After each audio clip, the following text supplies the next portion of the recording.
No, I did the friends of mine from them, they had come over and they see me on the.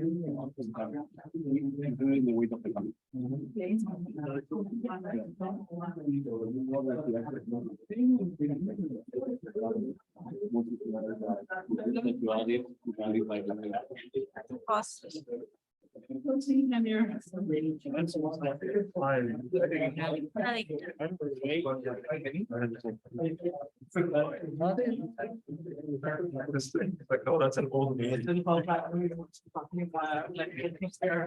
Yeah, no, it's fine. Mine are terrible.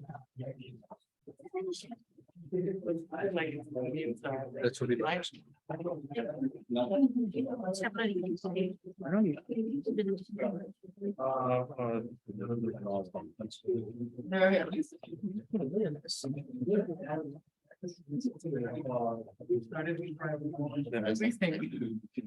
Yeah.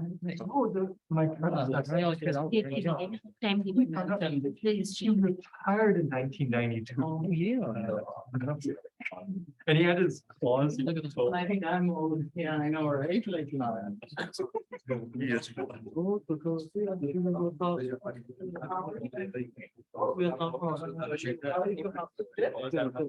Yeah, it's weird to think like once in a while we're just like. Good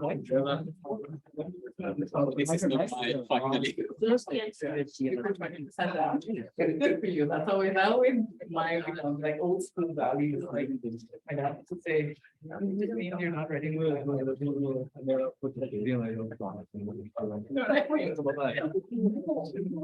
Yeah, 5% down. So you guys there's something for me. Yeah, I always do that.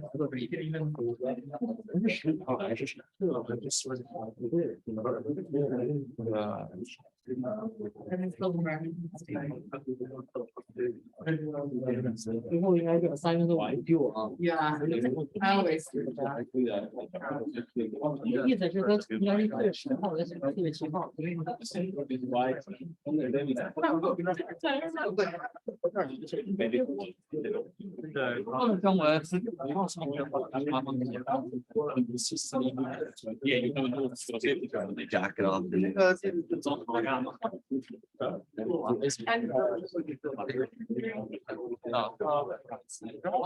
有人说那个什么说我们下一个是那个要从怎么搞？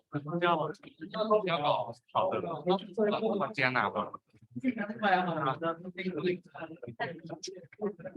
haven't got my camera. 对，就是整个电脑，可能是我懂。 那如果你做不了的，So it didn't make it. 太搞了。 Really, I'm not supposed to see the correlations. To see the I'm never gonna correlate fully. It was fun. Everyone's going accurate.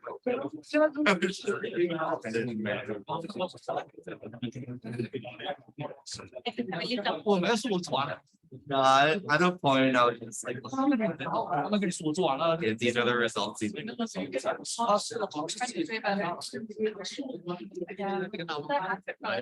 And then I get 喜欢是， and then they take them and somewhere for back to your house. 一个就取。 留的 VIP 位置。 Where it's not It's kind of just people talk about.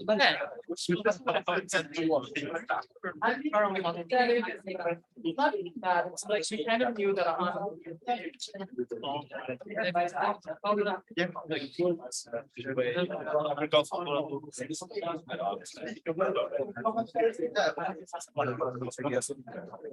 So, Roy will be.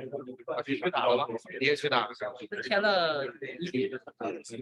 Probably more than setting up the house in so far. We use and constantly worried that something similar. I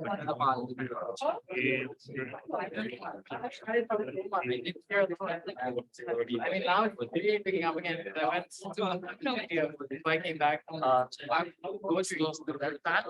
Yeah. Back and my roads and I'm walking so much. Yeah. You can do it. Good leg.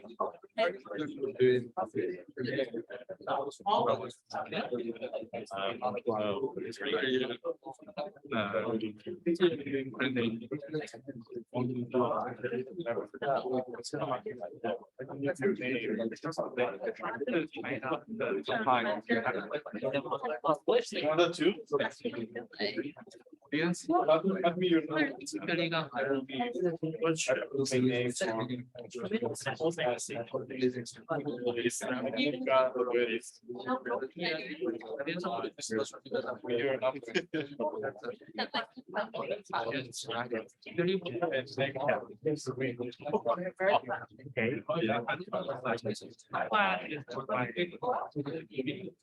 Tell me your number. Your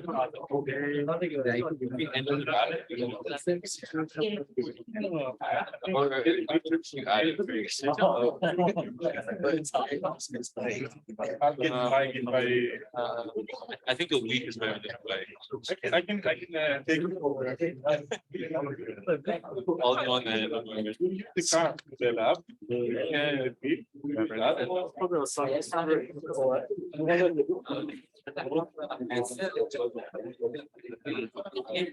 However, died at the face of some I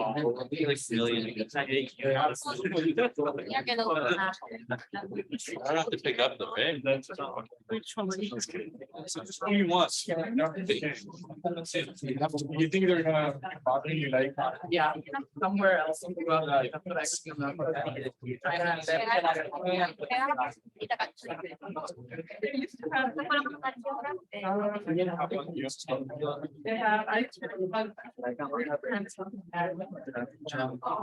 Your number. I'll say, yeah.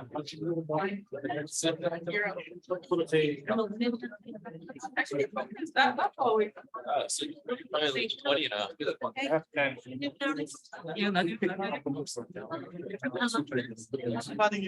Everyone else has like one or two. They're just saying like some kind of like man, has to try her. Yeah. What are you calling the?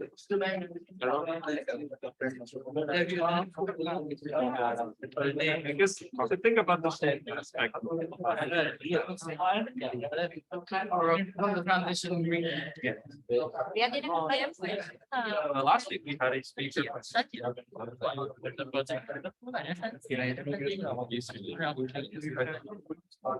Always thinking. You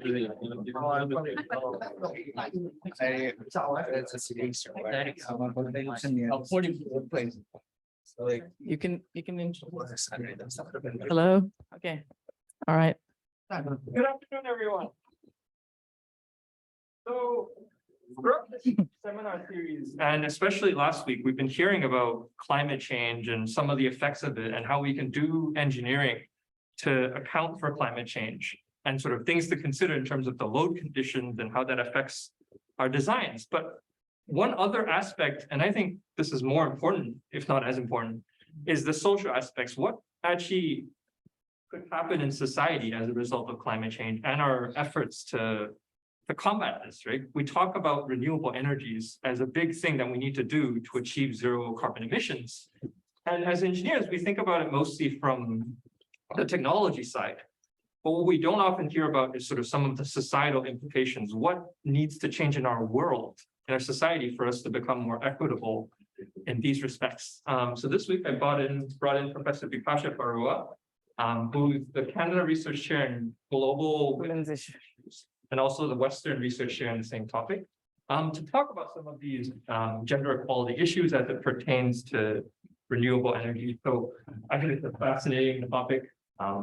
Please, the floor is yours. Thanks, Bing. Can you hear me? I used to actually teach in this classroom about 10 years ago. I teach an introductory course, Intro to Global Women's Issues, and I think it was fewer than 100 students at the time. I have about 500 now, so the class has grown and it's online now, but I do remember teaching in this classroom. Have any of you taken a course with me by any chance? That first year course? No, or anything? Well, sometimes I do have students from across campus taking some of my courses. And just a little bit about myself. My training is actually in both the natural sciences and the social sciences. So my undergraduate degree was in biology and chemistry. My master's degree is in environmental science. And my PhD is in interdisciplinary environmental studies, which is more, applied social science than natural sciences. So I was interdisciplinary long before interdisciplinarity became a thing. I always like to say that. And I've definitely reaped the benefits of having that kind of training, because especially as I work now on trying to understand some of the sort of the social justice dimensions of a global transition to renewable energies, of global transition out of fossil fuels, and also trying to understand some of the implications upon social justice of climate change. And I find that it really helps to have good training in the science of climate change. So I'm not somebody who doesn't understand what the science is of climate change. And I think even as a social science researcher, that has been immensely helpful for my career, is to be able to kind of also be able to talk to people trained in the STEM field and people trained in natural sciences. So yeah, that's kind of the type of background I came into this from. And I'd like to provide just a bit of overview about how I became interested in this topic. As Bing mentioned, we all know that right now, one of our what shall I call it? It's one of kind of the existential crises of our times, right? It's trying to understand the effects of climate change and trying to mitigate climate change and trying to arrive at carbon neutrality. So that's been my training for a while, because I have a PhD in environmental studies. And one of the questions that my research is always asked is, it's not just about environmental protection. If all we needed to do was arrive at carbon neutrality, not pay attention to anything else in the world or in society, that's fairly straightforward. But we do need to pay attention also to issues of economic security. We can't create a world in which we have, some very rich people and then a lot of poor people who don't have access to anything, right? So we have to pay attention to economic security, environmental protection, and we need to pay attention to issues of equity. So I always say that my research is kind of aims to address the trilemma that is the biggest trilemma of our time. It's not a dilemma, it's a trilemma, because it's economy, environment, and then issues of equity and justice, right? So that's kind of where I locate my research. And I started my career in California. Actually, I did my PhD here. I'm Canadian. I did my PhD at York University in Toronto.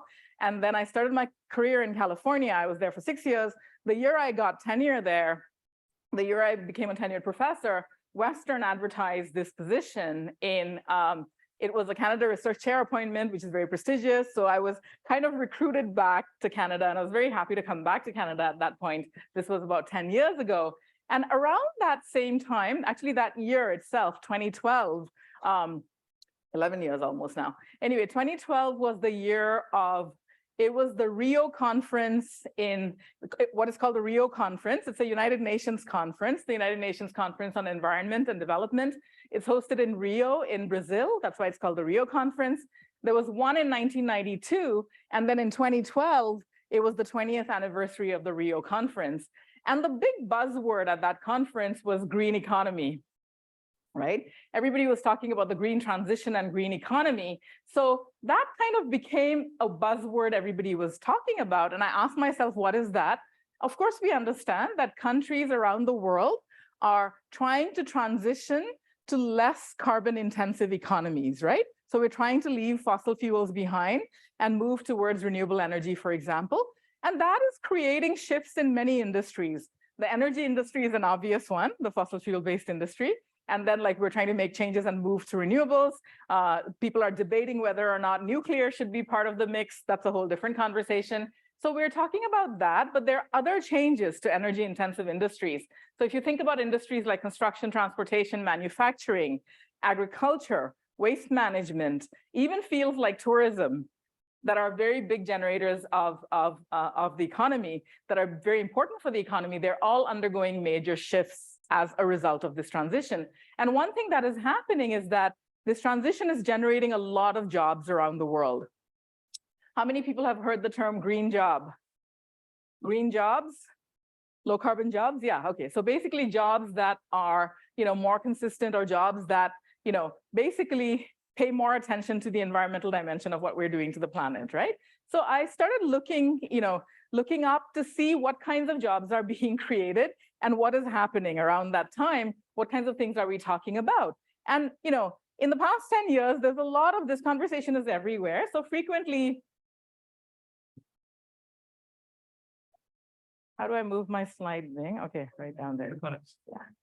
Okay, so frequently, I'm sure you've seen, have any of you encountered this stat before? Have you heard of this before? So, it's something that's used quite widely. I see it online, I see it on social media all the time. And it's accurate that if you invest $1 million in oil and gas, you get only about 2 jobs, because jobs in oil and gas, jobs in fossil fuels tend to be capital intensive. They're not actually very highly generative of employment, right? On the other hand, jobs in renewable energy tend to be more labor intensive, meaning that you need to employ more people to produce the same amount of power, right? So that's the difference. So that's kind of those are accurate numbers, but for someone like myself, who's trained to think about employment and labor and work and issues of equity and justice, immediately I want to know, what are those 15 jobs like? How much will people be paid? Are those jobs secure jobs? Are they permanent jobs, or are they short-term precarious contracts, right? Will these jobs have benefits? Will they have a pension? So immediately I'm thinking of these things. And I'm also thinking about who's going to get these jobs, right? Because it's really important to think about, like, we're generating more employment, who's getting the jobs?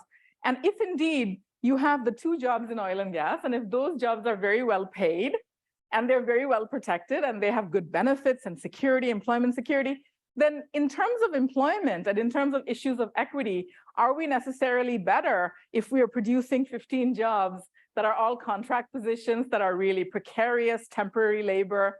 Maybe not, right? So I started asking these questions more systematically and started collecting data on these topics much more systematically for about 10 years now.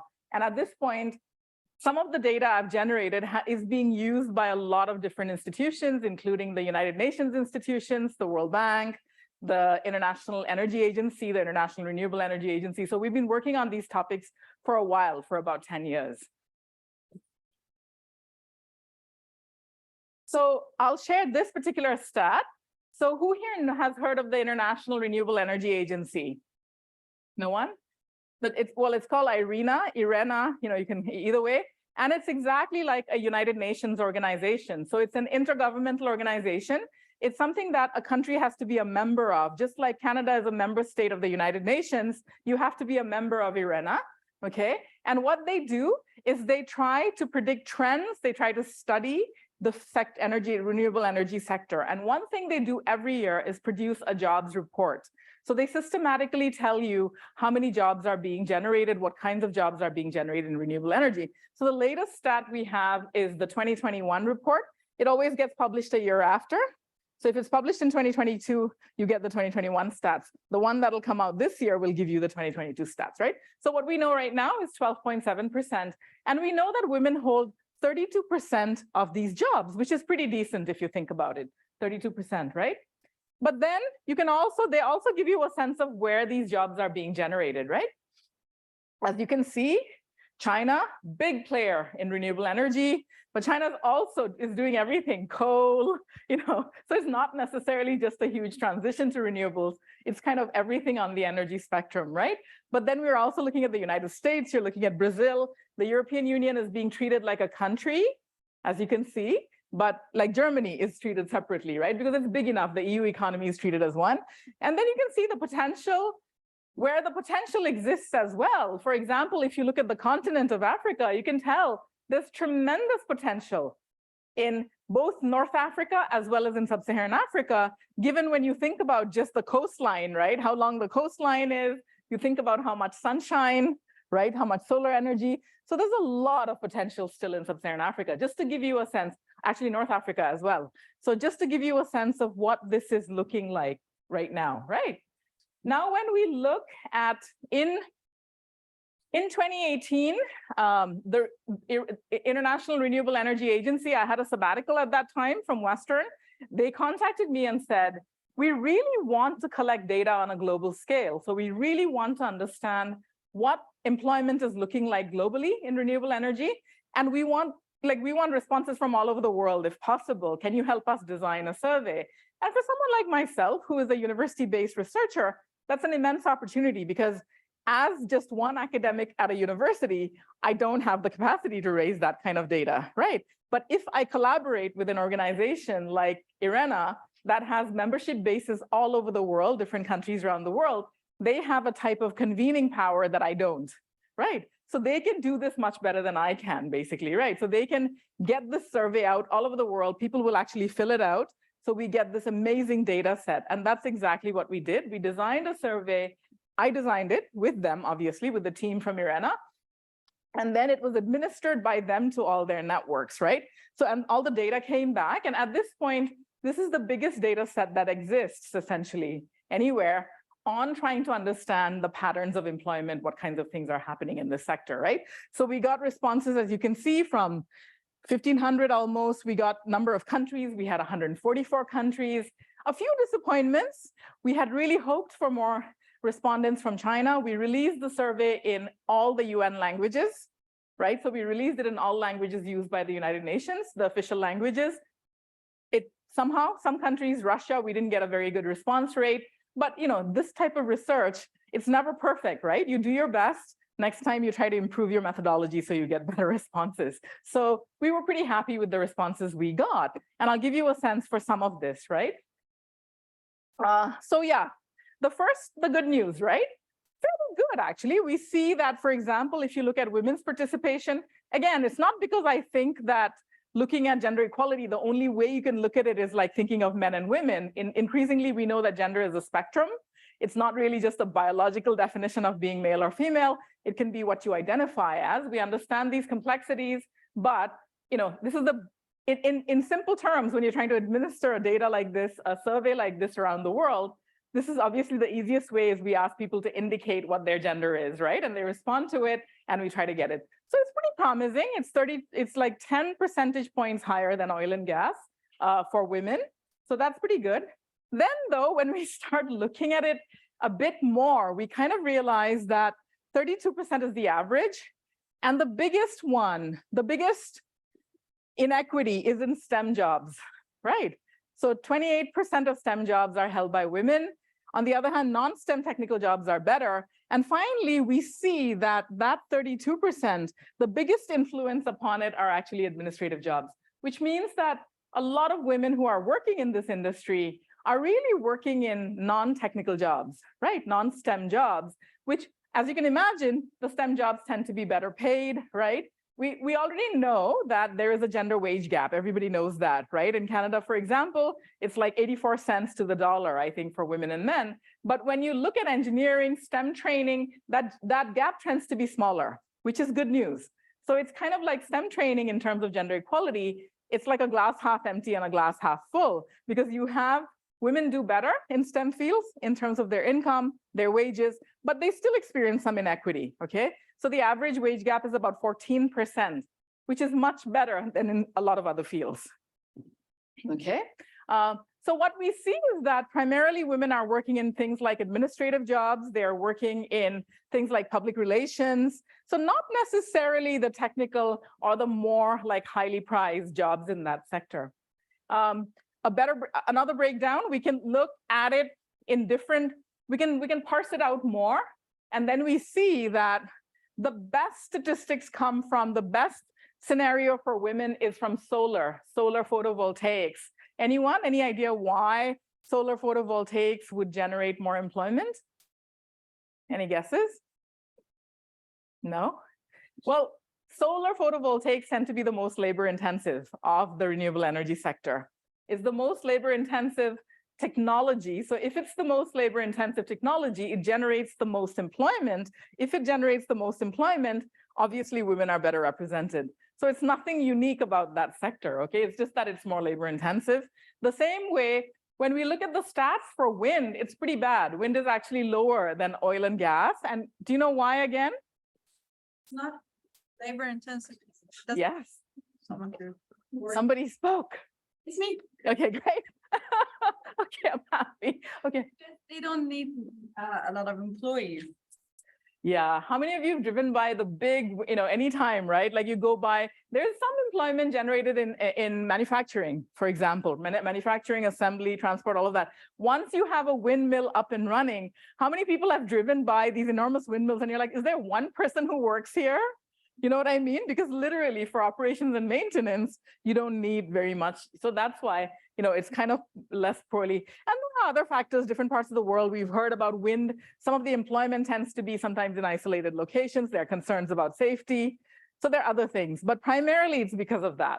Good point. All right. So when we break it up further, but solar was the most promising, remember, right? Where 40% of the workforce is women.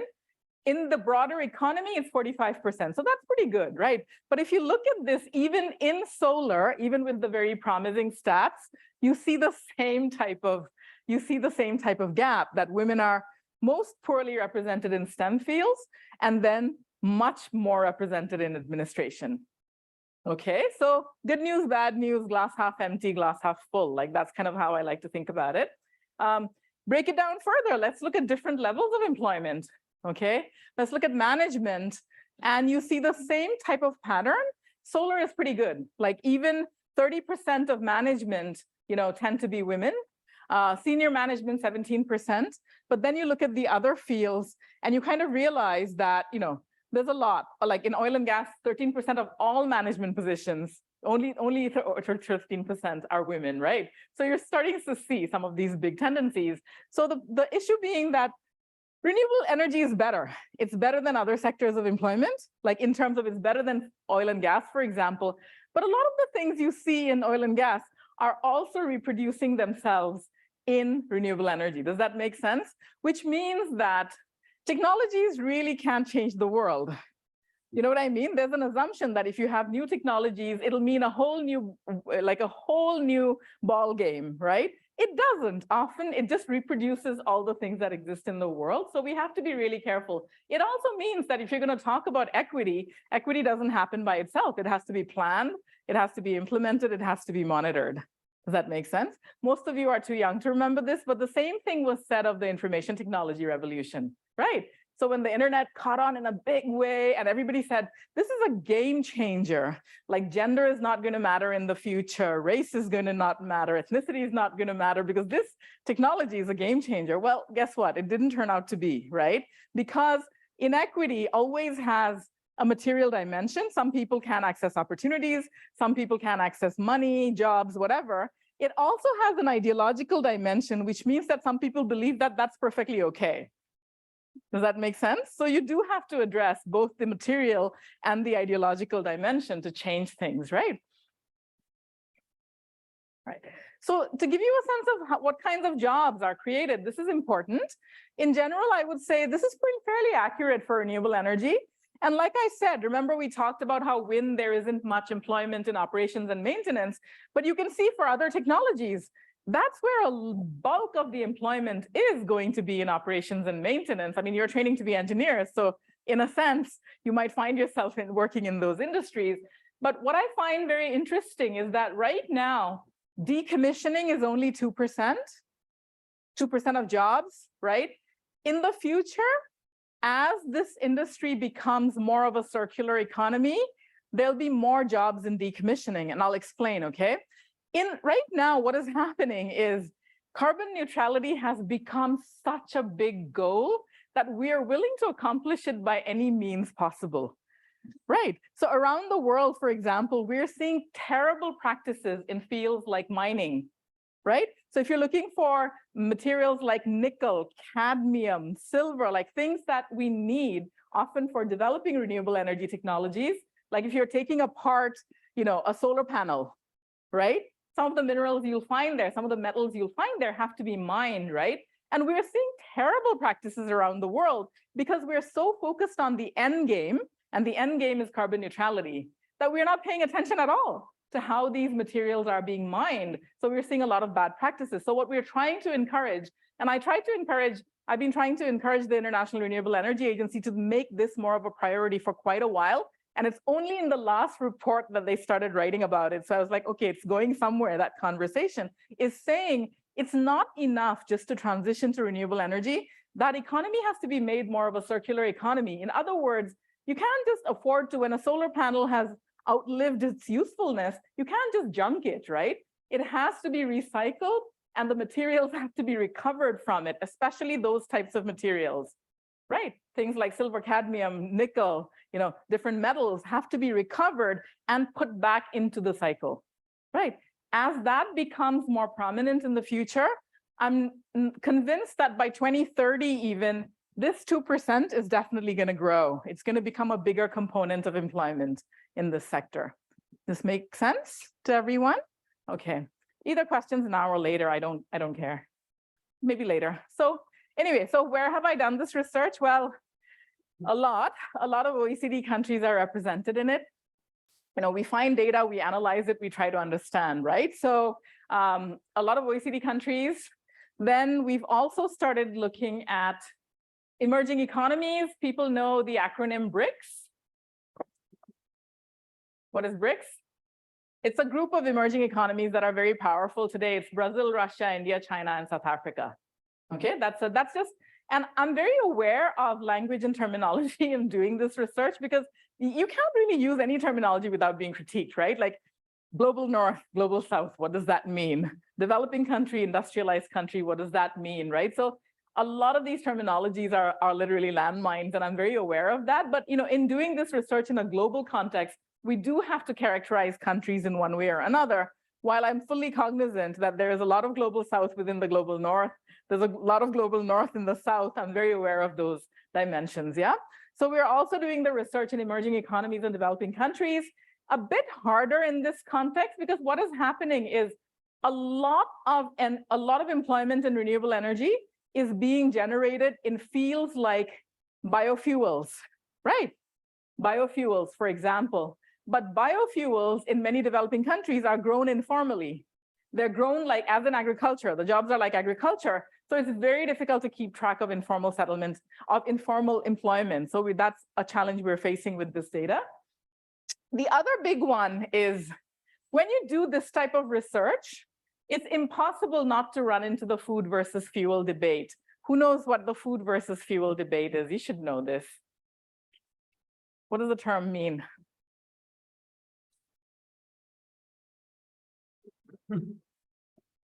Anyone? I'm guessing that it has to do with biofuel and you're taking food away from them. Absolutely, yeah. So there is a perception, there's a very strong perception that many countries are switching from, say, corn. Corn, good example, right? It's a food crop. It has way more utility today as a non-food crop.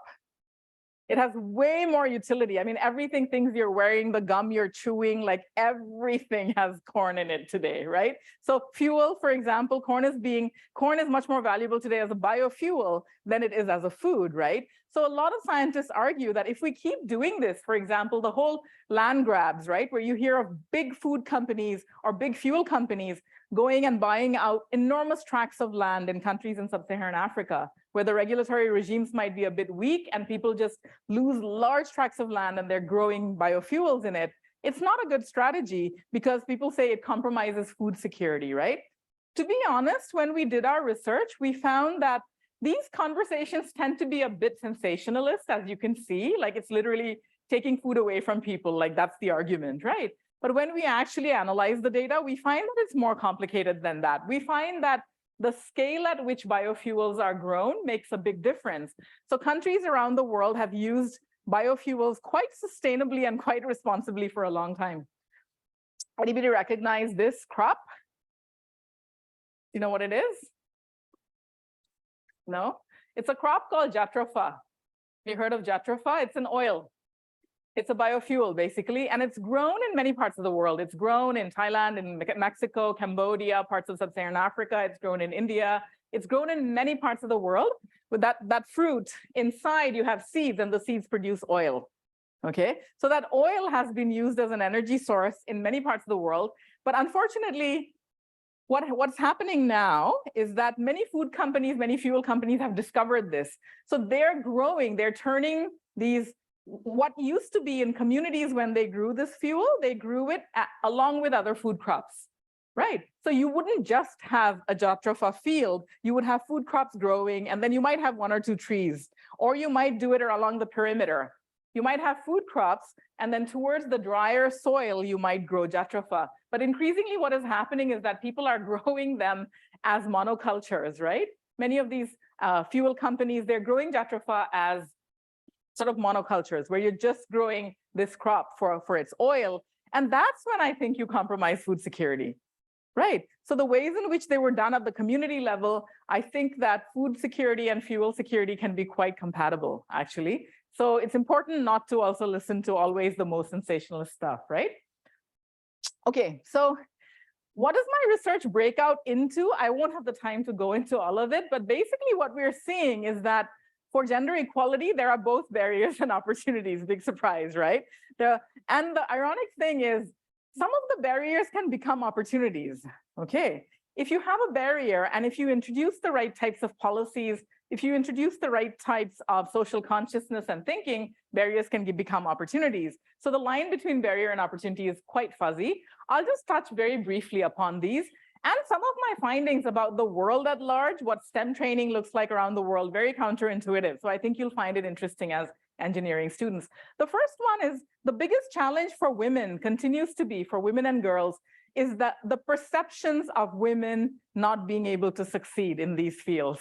It's a perception though, that's why it's a misperception, okay? There's very strong misperceptions about what women can and can't do in these fields. One thing that really bothers me is across the world, we see the same pattern of women who are better qualified than men often. So a woman with a PhD in engineering is earning the same as a man with a master's degree. Across the world, we find these things, right? Evidence of a very strong wage gap. And I want you to be very aware of that, obviously, right? Because these are really important and they're persistent around the world, right? So we really have to challenge them.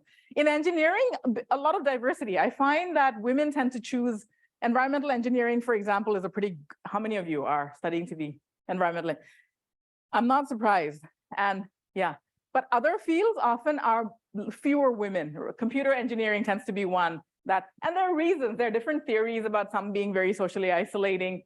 And I take all of those theories with a grain of salt. I really don't buy into any single one of them. The other big ones are very quickly, there is a big belief today in entrepreneurship, right? You hear about entrepreneurship everywhere, that we are all kind of like budding entrepreneurs, right? Who are just waiting to find the right opportunity. I don't think it's true at all, right? Globally, when we look at people, what do they want from their lives? They want good jobs. They want good, well-paid jobs and benefits. So entrepreneurship really actually doesn't work for most people in the world. The few people that it works for, I mean, more power to them. We should be supporting them, but I think it's a bit irresponsible to encourage entrepreneurship as this thing that everyone can take up. I think we're better placed to try and improve the quality of jobs, the types of benefits we provide, all of that, right, to people. I think that's a better strategy for social mobility than entrepreneurship. The future of work, I won't even go into too much detail with any of you. How has work changed in the past 2.5 years since COVID? Work cultures. A lot. A lot, right? Like a lot, right? So this is happening around the world. It has nothing just to do with renewable energy. It's around the world. You know, the world of white collar work is changing really dramatically, right? That things are possible now that weren't before. We know that. But from a gender equality perspective, there are a few things to be aware of, right? One, a lot of people believe that flexible work, right? If work is flexible, if you can do your work at any time, that it'll help people, it'll help gender equality, because the general belief seems to be that a lot of things, social norms will change. Men will do more housework, they'll do more caring work with children, what have you. But those things never change by themselves, right? So I always say flexible work is good, but we have to be very conscious because again, the issue is more ideological because if people continue to believe their care work, and by care work, I never just mean like children, okay? I mean caring for your parents, I mean caring for your neighbors, caring for people who are sick, people who are maybe differently abled from us, that's all care work. If we continue to believe that women are somehow better at that and that men shouldn't do it, then no amount of flexible work is going to make a difference, right? So that's, I think, something to be very aware of. Broadly speaking, though, when we look at the statistics, countries that allow flexible work, so as an example, Finland has globally the highest record of allowing flexible work, right? 92% of employers allow you to make at least half of your work hours. So 50% of your work hours are, you can make them flexible, right? So going down, if you look at this trajectory, it's also a trajectory of gender equality. Does that make sense? So countries that support flexible work policies tend to have better records of gender equality, right? So there is some truth in that if we all had more flexible work schedules, maybe things will change. Maybe gender equality norms will also change. Maybe we'll be able to do more with our lives. You can, pick up your kids, go home, do this, do that, and maybe, more men will participate. And the gender growth, globally speaking, maybe the norms will change for work, right? But I think we should be very cautious that just that will make a difference. There has to be a certain amount of consciousness raising and changing as well. Next one, this is very interesting as well. Who can work remotely? We looked at the data by race, right? And some of it is not that surprising. This is US data during COVID. We found very clear, correlations between high levels of education and, like certain groups. So for example, Asian Americans have the highest, when you parse it by data for being able to work remotely. Of course, it speaks to higher levels of education. It speaks to certain types of education, technical education, things that can be done remotely, right? So we find this data parses out, in the way that it's quite predictable. And then education, this one's really important. If you only have a high school diploma, chances are only 10% that you can work remotely. But if you have a graduate degree, look at how much that goes up by, 50%, right? So these are other ways to look at the data and to think about how just assuming that you'll have flexible work or remote work, frankly, is not going to make that much of a difference, right? So we have to pay attention to these aspects. If we want these things to change, then we have to change the ideologies that drive, these patterns, right? This one's very interesting. So I said before that STEM training, STEM education is counterintuitive. Many people assume that OECD countries, Canada is one, like an industrialized country, you will see way more women and girls studying STEM, for example, like engineering or just science, technology, engineering, math, broadly speaking. The trends are actually very counterintuitive. When we look at the actual trends, we find that many countries absolutely do much better than OECD countries. All right, I'll give you an example. I'll show you the data and I'll explain it to you. So this, on the y-axis, the values are for the UN Gender Equality Index. Who knows what the UN Gender Equality Index is? If you don't, I can explain very quickly. Basically, what the UN does is looks at gender equality across the world, different countries, and they assign it a value, okay? The higher the value, the closer you are to 1, it's a good value, all right? So if you look at it, if you look at countries like Finland and Norway that I think we can agree are considered kind of bastions of gender equality, right? If you think of Norway, if you think of Sweden, Finland, generally people think these are very gender equitable countries. But look at the number of women. It's terrible. It's 20%, for example, right? Like they've only 20% of their STEM graduates are women. On the other hand, look at this side. Algeria, Tunisia, Turkey, United Arab Emirates, usually not countries people think of as bastions of gender equality, but look at their STEM women completing STEM education, right?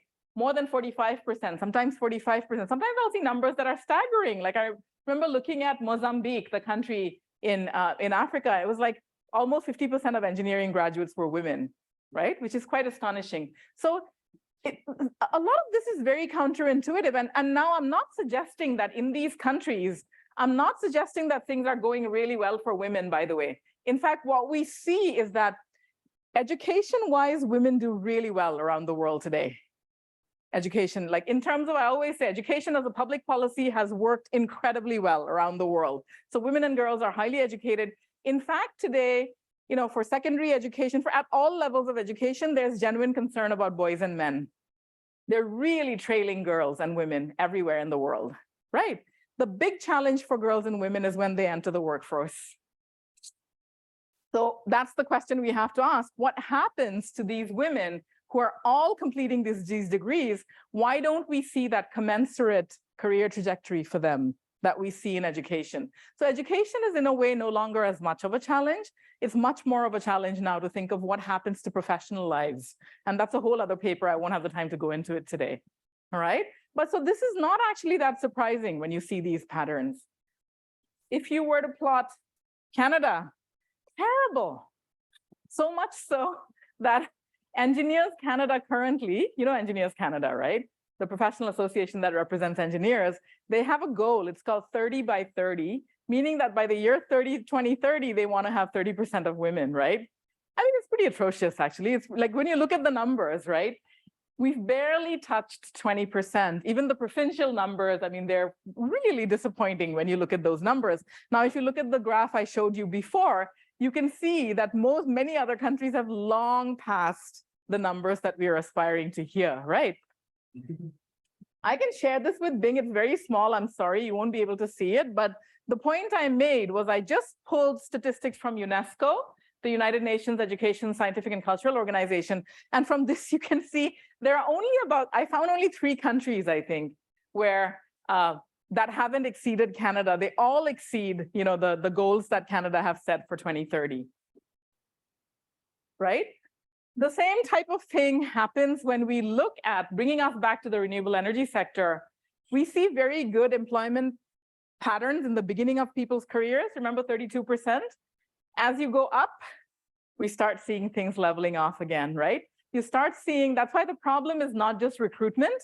Recruitment has actually, frankly, become much easier because lots of women are well, you know, very well qualified, have the exact same degrees, often even actually better degrees, or more highly skilled than men. So recruitment isn't a problem. Retention and advancement in people's careers, that's when the challenges become really acute, right?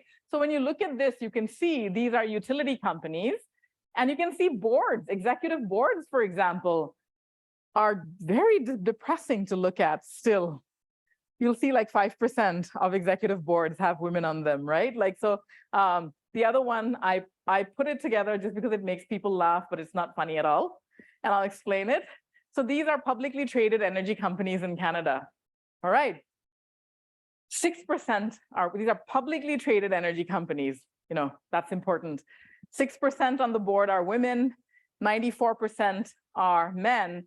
Of the men, I found that 12% had first names of John, David, and Robert, which, so just to give you a sense, again, of the type of lack of diversity we were talking about in that sense, right? Nothing wrong with the names John, David, and Robert. They're perfectly good names, by the way. There's always a John or a David on the, or a Robert in the audience who feels very offended.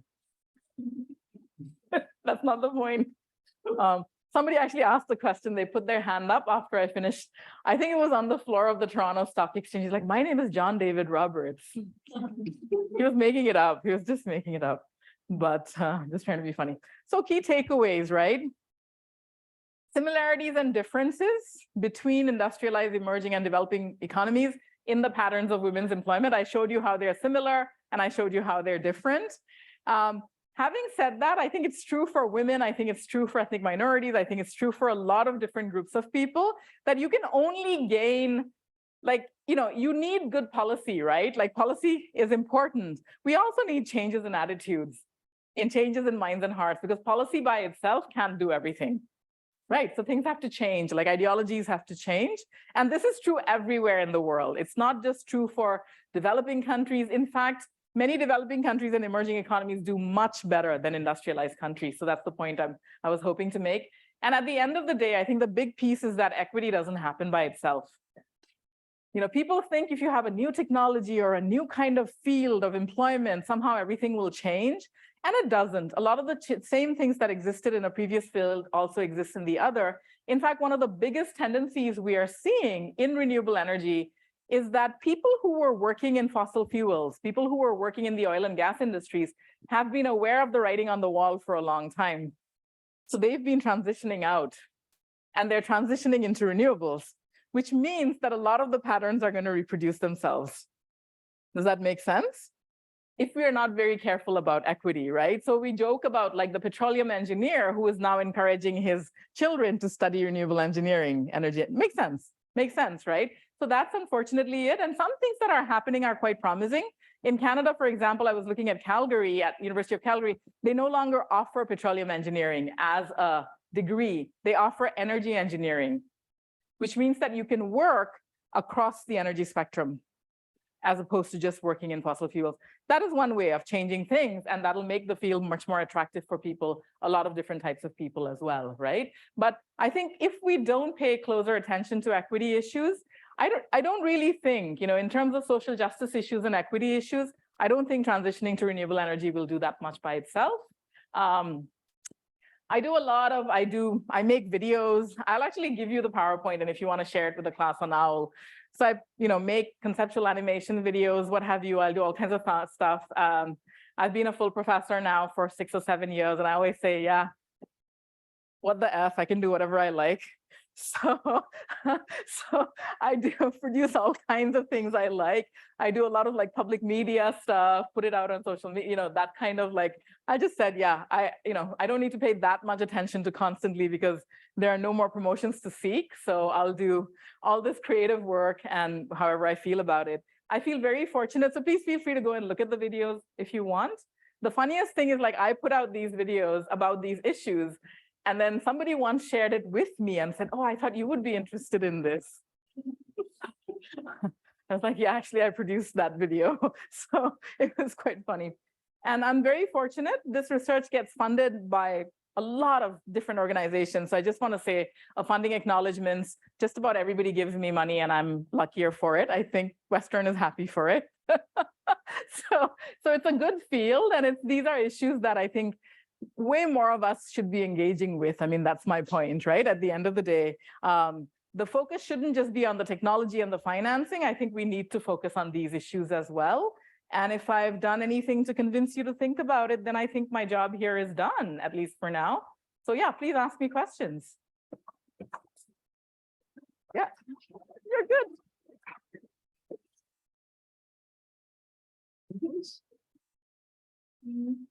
So, I don't know if I followed properly, but you mentioned that like girls who did their PhD and guys who did their master, they're getting similar payments. Yeah. But is there any difference in experience, years of experience they had? Unfortunately, we held it for everything. We held for years of experience. We held for qualification, and we still found. Okay. Globally, it's, I'm simplifying when I'm saying this, right? I'm telling you what the global data looks like, right? There are some countries you might find it's bigger, some it's smaller. Yeah. How about like Canada or US? It's still there. Still there? Yeah, it's still there. We're finding 14% in Canada. Yeah, 10%, sometimes up to 14% for STEM jobs. It's very depressing. Yeah, so those are issues people should be aware of. And I've often been asked, what can we do about it? I highly encourage jobs in all sectors to have salary transparency, right? Not just public sector. So for example, in Ontario, if you're a public sector employee and you earn more than 100,000, like they put it on the sunshine list so you can look up to see like how much I earn, which is good. I always think it's good because it gives somebody else a sense of what they can expect, right? So I think it's really important to create salary transparency mechanisms for private sector as well, right? So where you share it. And even if it's anonymized data, it's helpful. So for example, I even use anonymized data from like Glassdoor, Glassdoor, right? For looking for jobs. It's really helpful that it's out there because I still see people going in to negotiate jobs with no idea what to expect. And that's, I think, the worst possible strategy. Yeah. Others? Are there any countries, since a lot of this is global data, like you said, are there any countries where females or girls make more or the same as guys, I mean, Canada and the public sector has a very good reputation. for salaries, right? Like, so you won't find that, but that is because of also a long history of transparency. Does that make sense? So you can negotiate better if you know, oh, this guy got in 2 years ago and this is what he's earning, whatever, right? So you can have that. But generally, we find it to exist everywhere. Ironically, this always surprises people. For STEM fields, countries, Russia and countries of the former USSR do well. Because there was a long history there of scientific education, right? It was the Marxist, it was that model, a different model, the Soviet model, but it did work well for many fields, yeah, including pay equity, yeah. Other questions? Yeah. Is there any contribution by the religions, the different religions, to this inequality? No, I mean, it's a tricky one for me to study, first of all, like religion, but as I said, like if you can look at the most obvious example from this data set is when you looked at the countries in the Middle East, they're phenomenal for women's education in science and technology, right? Ironically, sometimes, and this is a point I want to make, a lot of people think in these countries, women must experience so many barriers. Guess what? In many of these countries, there's a long tradition of single-sex education. Does that make sense? So for example, in Saudi Arabia, you can study engineering with all girls, right? In India, you can do that. You have all girls, all women's engineering colleges, which creates a very different possibility because there are parents who may not want their girls, for whatever reason, to be studying in co-ed environments. But then you can follow the exact same career tracks, but you can do it through same-sex schooling. So we shouldn't reject those models out of hand because they can often produce, counterintuitively, they can produce amazing gains for women. One of the reasons I firmly believe that India has such a strong record of engineering education for women and girls is because of the existence of, in many cases, because of gender, because of like single sex, like women's engineering colleges or women's science colleges, right? Colleges. So gender can be, so religion can be counterintuitive as well, right? It doesn't always mean that it'll be oppressive for women, yeah. The point is that religion in the education part can be the way you said, but what happens to these girls who studied in when they want to work, can't work in an environment that everyone. Exactly, that's the big challenge. Like I said, education as a like even in like single gender places, education is fantastic. You can complete all of these degrees and then what, right? So that tends to be the biggest challenge. And they're trying in some cases, like trying to, trying to create like gender exclusive work environments, and it's tricky, right? It's fairly tricky. So yeah, it can work either way. I mean, having said that, even other things, right? Like in some contexts, those policies, you might be able to navigate. There's also a lot of difference in those countries. So the biggest drop I see is often Saudi Arabia. I see very high levels of graduation. And then like, you're like, and then what? I can't find anything, right? From Iran. Okay, that's, oh, Iran's super high for education. Yeah. The same things happen. Yeah, same, right? So we see that huge gap for Iran. Yes, I see it all the time. Yeah, like it's very prominent, and those are the questions we have to ask. And obviously people have to find solutions that are compatible with their cultural backgrounds, right? You can't have researchers come in and tell you from outside. So yeah, that's the challenge. Yeah, that's the challenge. Yeah. We talked about like changes in ideology when we're talking about misperceptions. Yeah. And I was wondering, do you think like policy changes can bring that change in ideology, or is there something else that we need to that? That's a really good question. Can policy change ideology? Can policy change how you think? Yes and